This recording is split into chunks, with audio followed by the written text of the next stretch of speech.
Advanced Residential Applications and Case Studies Study Guide for Chapter 8, page 30 quiz. You got a 0% on this last year, so remember all this market extraction techniques.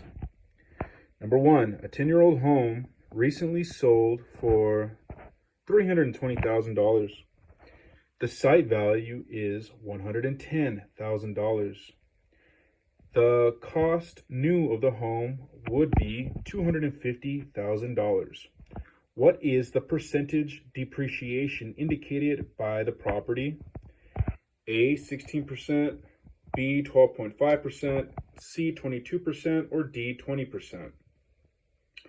The formula goes as follows.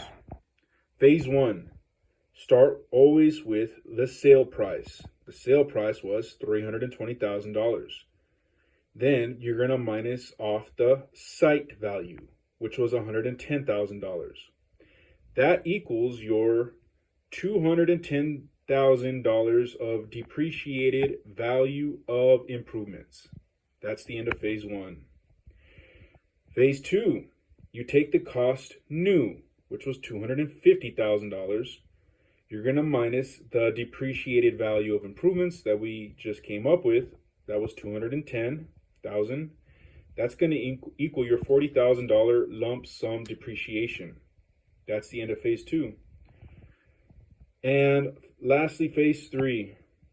You take your lump sum depreciation, which we just came up with, which was $40,000, and you're going to divide it by the cost new, $250,000. That equals 0.016. You're going to move it over 1, 2, it's supposed to be 2, but it's 3 really. The decimals to the right to make it a whole number, which is a whole percentage, 16%. That's your answer, A. Number 2, a new building is depreciating at an annual rate of 4%. What is its total economic life? A, 96 years, B, 20 years, C, 25 years, or D, 50 years. The formula goes as follows. You always start with 100%, and you're going to divide that 100% by 4%, which was the rate. That's going to equal the number 25. Your answer is 25 years of total economic life. The answer is C.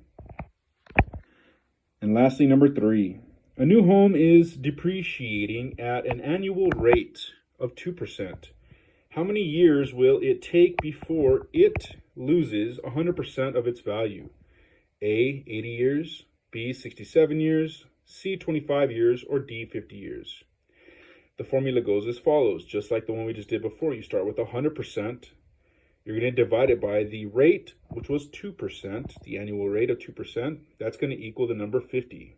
Your answer is 50 years, which was D.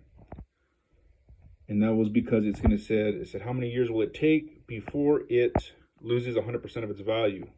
50 years.